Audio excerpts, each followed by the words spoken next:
These are the names of the people killed in Gaza over the last 2 months. Each one of them a person with a family, people who love them, hopes and dreams. Take a moment to let that sink in. I'm Anelise Borges, and this is The Stream.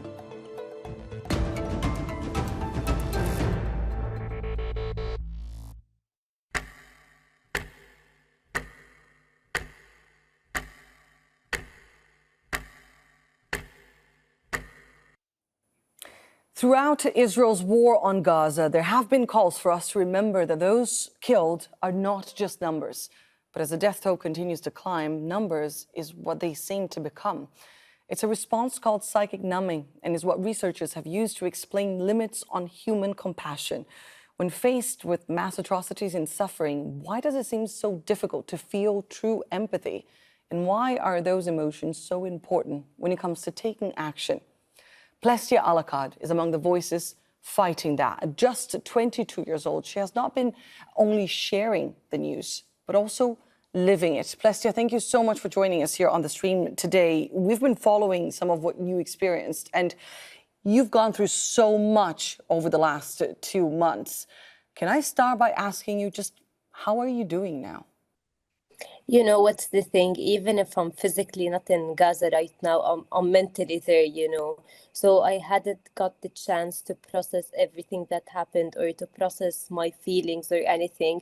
Whenever I try to just sit and reflect and try to understand anything from what happened, then I hear some news or something happens. So you get busy with what's happening.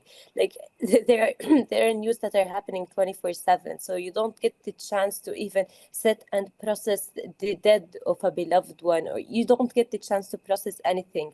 Like the other day, I had the chance to go through my gallery because I have internet and I can charge my phone now, obviously. And I was surprised with the pictures and the videos I saw. Like, I can't imagine that these pictures are real, that I'm the one who took these pictures or I'm the one who witnessed such a event. Like, till now, everything that's happening doesn't feel real, but unfortunately it is. And it feels like we all know you by now, but your Instagram looked very different before October. Why did you decide to continue posting during the war and about the war? Was it just instinct? Okay, I was working as a reporter during the war to different channels. But I thought that it's always important to connect with the people. I hate how they dehumanize us Palestinians. They don't see us as humans. So I want the world to know us as humans, to have a connection with us, to not only like open the TV and, oh, a massacre happened and just turn off this TV or switch the channel. No, I want them to understand that we are people, we have dreams, like we're not numbers. Like I want them even to know me as a journalist, how I'm reporting all what's happening. Like I try to post from my diaries. Like I want the people to know that how I'm feeling or how everyone is feeling. Like I hate how most of the people only knew Gaza from this war, so they only know about Gaza's getting demolished, it's getting bombed, it's getting erased, the people are getting killed, ethnically cleansed, injured. No, I want them to know that we're humans, we have lives, we have dreams. Like I want them to understand who are the Palestinian people, not only know the news of Gaza. And how did you feel about the response that you got from people outside of Gaza? I imagine it has all been quite overwhelming for you.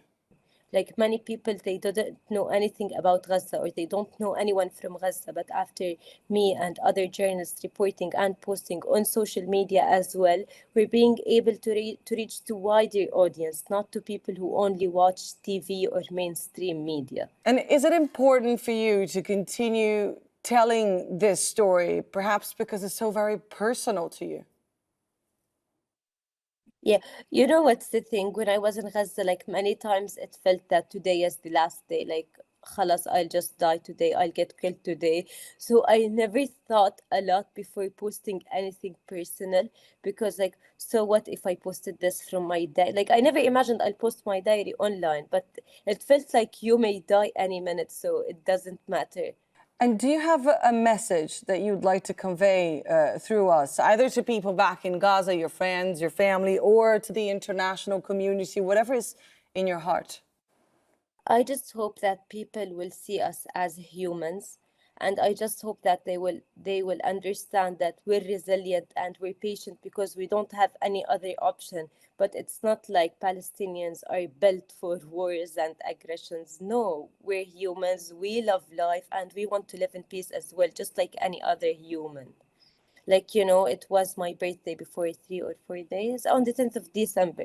So it was funny for me how on the 10th of December it's Human Rights Day. But me as a 22 years old, all I lived is for aggressions and a war. So where are my rights as a human? It's funny. Well, happy belated birthday, and thank you so much for joining us here on the stream, Plestia. And I now want to bring in more voices to shed light on the science of empathy, as well as those working to bring attention to what's happening in Gaza. Juliette Lennox has an honors degree in psychology. Her research discusses empathy in its relation to morality and decision-making. Tanya Haj-Hassan is a pediatric intensive care doctor who also works with Doctors Without Borders and has been to Gaza several times. And Nasreen Abd Elal is an information designer at Visualizing Palestine, where she uses data and research to create visual stories for social justice. We have seen a number of residents, just like Plestia, who are from Gaza and have been using social media to try and shed a light on what's been happening there. Juliette, I want to start with you. Why do you think this has been so effective and seems to resonate across borders? When we're dealing with mass atrocities, we tend to get this sort of counterintuitive phenomenon where the higher the death toll rises and the more people that die, the less people are actually seen to care. And in psychology, this is what we call psychic numbing. So as you can see here, in a rational, ideal world, we would expect our level of caring to sort of rise incrementally with each life that is lost, meaning that each life really holds equal value.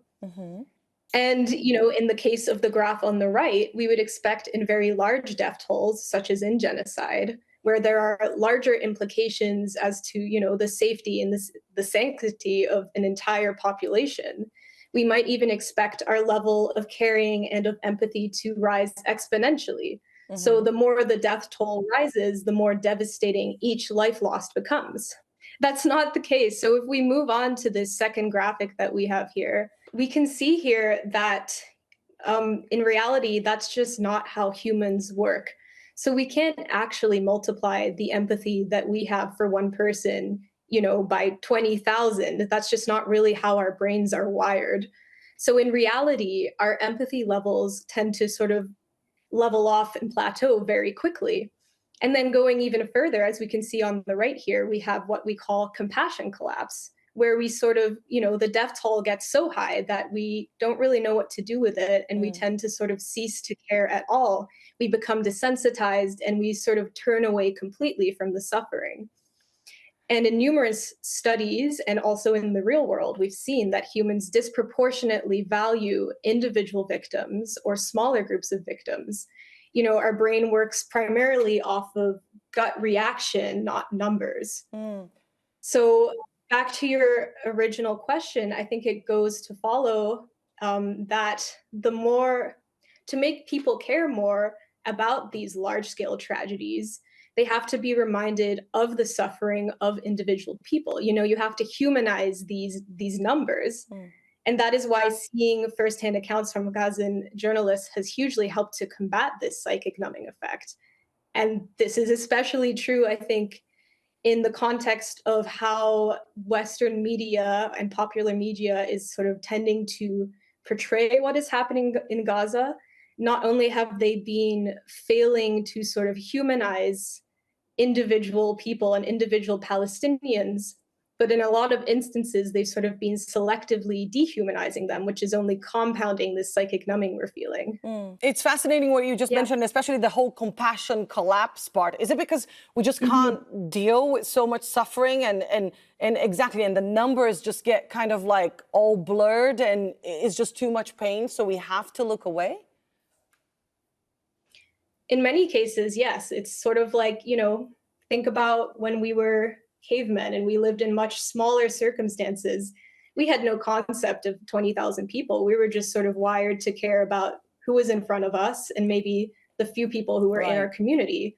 But this recent development of, catastrophes of, thousands and thousands of people is just sort of really hard for our brains to comprehend. Absolutely. Especially if we're sort of from the context where that's happening. Absolutely, especially if we've never been to the place, if we don't know people there. Tanya, as a humanitarian worker who spent time in Gaza, you came face to face with some of the pain we're talking about, some of the atrocities that are happening there. What do you think is the most important thing for those outside to remember about the people, the humanity, and not the numbers, based on your experience? I think a lot of what empathy is putting yourself in the shoes of somebody else. And I think what's made this very difficult for a lot of people is, one, they might feel like this is far from their culture or their background. And two, they have been subjected, at least in the last few months, but for some of them their entire life, to a systematic dehumanization of Palestinian people. Mm-hmm. Palestinians are some of the most kind, generous people, even in these darkest times. They're continuously showing that generosity. They're sharing what little they have with strangers. They're looking after the children of others. And with the example of doctors, they're sacrificing everything just to continue to care for the members of their community. And I heard Plestia mention her birthday on December 10th, being the anniversary of the Universal Declaration of Human Rights. The Universal Declaration of Human Rights happened in 1948. That was the same year that 2/3 of the population of Gaza, who are refugees, were displaced from their homes. Right. So anybody born after that date was born into a life that is unjust for them. They have lived under occupation and now 16 years of siege. So what I'd like people to remember is that Gazans are just like you and me. Palestinians are just like you and me. They have dreams. They have people who they adore, people they feel they couldn't live without. And they are also somebody's everything, every single one of them. They have pets, they have jokes, they have favorite meals. And I think it's really hard for people to remember that when it's reduced to numbers. And when the international mainstream media uses such statistical and passive language to describe Palestinian people, they are reduced to numbers. Mm-hmm. They are described in terms of passively experiencing death. They are even at times denied existence, even in death, when we question the death toll. Mm-hmm. And in terms of their lives, we know very little about it. We've heard a lot about the lives of others. When you have an incident that happens, someone that gets killed in a city somewhere in Europe or the United States, we hear about we hear from their loved ones, we hear about their dreams, their wishes, the last thing they said to somebody. Mm-hmm. And we just don't get that from about Palestinian lives, with the exception of the amazing effort of journalists on the ground, like Plestia and others who have worked tirelessly to share that story. I want to bring in Nasreen into this conversation, just because what you said, Tanya, about the fact that we know so little about Palestinians, about people from Gaza, either in life or in death. Nasreen, Visualizing Palestine, you guys actually create visual stories for social justice. Can you tell us a little bit about your processes and your principles? Yes, of course. So at Visualizing Palestine, we try to create resources for education and collective action for Palestine. Our work is mainly centered on trying to change narratives, especially now since this unprecedented assault began. We see how distorted the Palestinian narrative is, how rampant dehumanization of Palestinians is, and how these dominant narratives serve to uphold an oppressive status quo. And I think one big aspect of that, in addition to this kind of compassion, fatigue, and collapse, is that it keeps people, even well-meaning people, too confused and distracted and feeling too helpless to act. Mm-hmm. So we see our role as fighting against this by providing resources that merge this in-depth research with accessible storytelling. So making it not just about the numbers, but about really humanizing the data and bringing people into Palestinian narratives and connecting them to what's happening in the past 75 years of this, system of oppression. So our goal is not only to cultivate this kind of empathy and understanding among people, but also the kind of dedication and anger that can move people to take action and organize themselves against this violence. And humanizing the story is part of, I guess, changing the narrative. It's a big part of encouraging empathy and compassion. We came across a video and conversation online that I think definitely had an effect on people. It certainly had me feeling quite emotional. This moment here with Tanya. We, as medical staff, want to leave, but we cannot. We might not survive until the morning.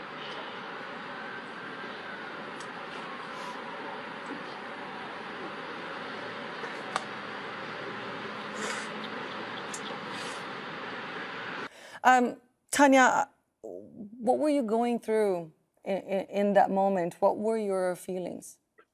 So I've been going to the Gaza Strip for over 10 years to teach. And myself and colleagues of mine who've been going regularly have been in touch with former students of ours, with friends and colleagues from Gaza.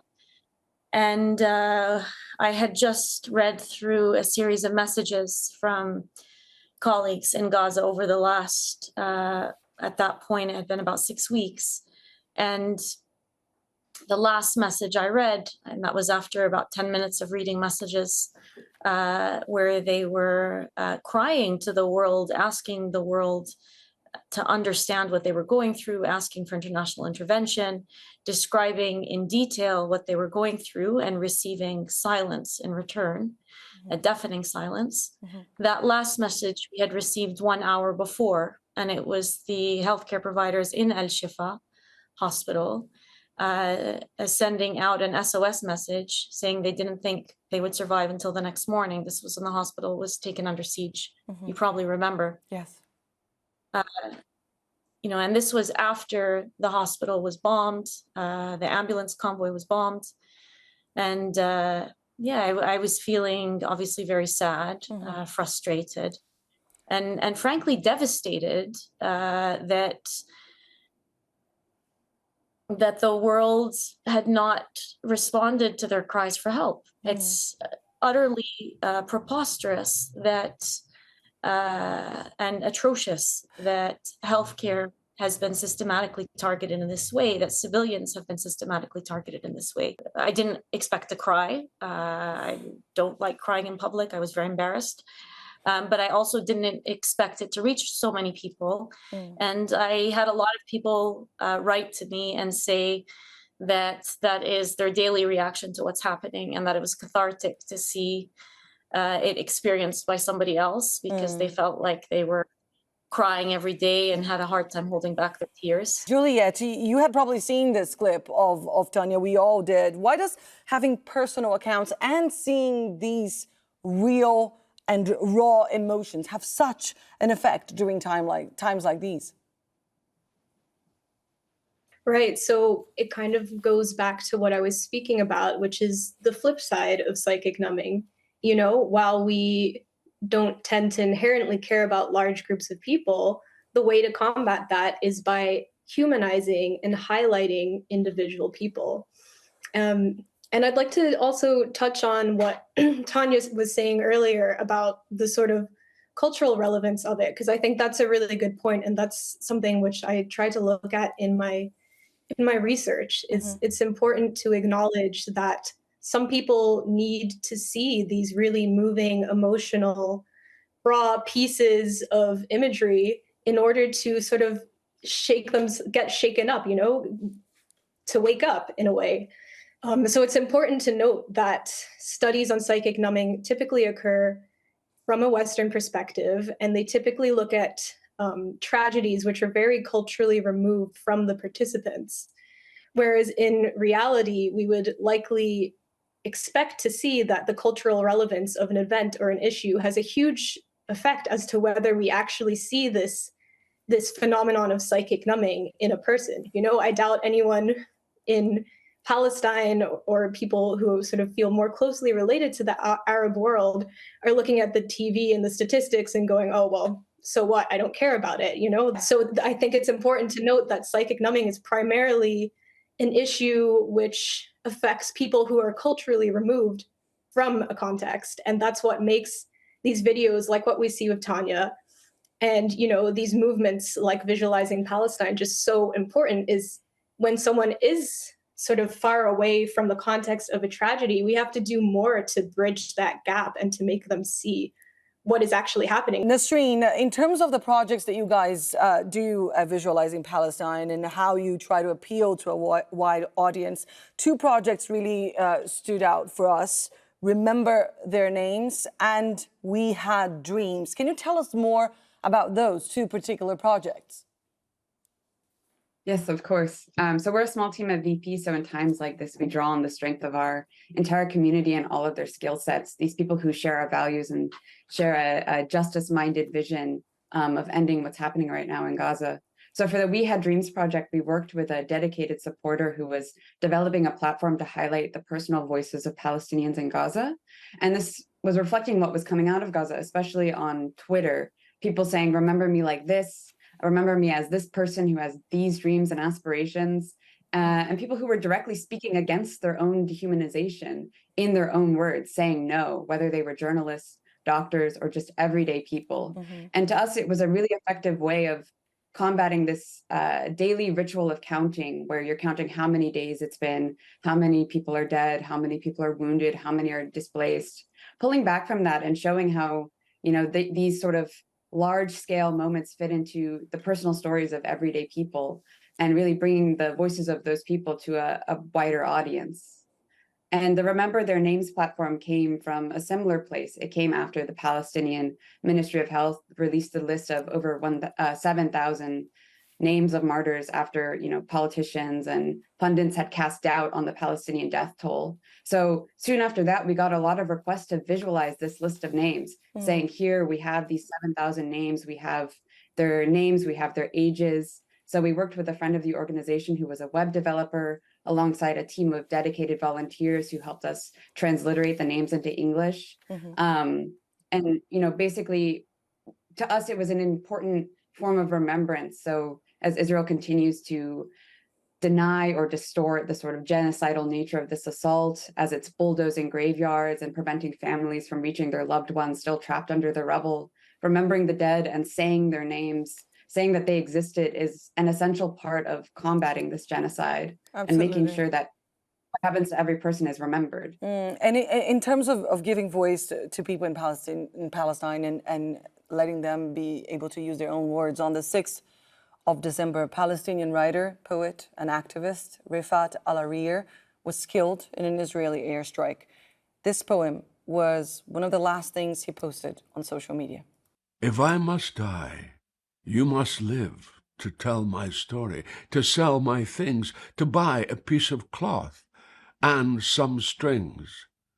Make it white with a long tail, so that a child somewhere in Gaza, while looking heaven in the eye, awaiting his dad who left in a blaze and bid no one farewell, not even to his flesh, not even to himself, sees the kite, my kite you made, flying up above, and thinks for a moment an angel is there, bringing back love.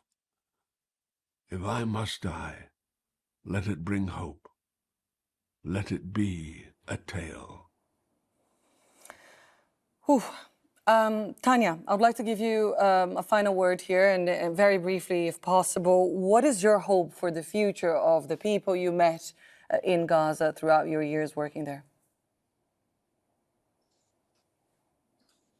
I think the hope I have for every human on this planet is to live a life where your human rights are honored just as they should be, in a world where we value universal human rights, a world where they are free. Palestinians are free to move within their lands, are able to protect their children, and are not an exception to the rules and laws of international humanitarian law.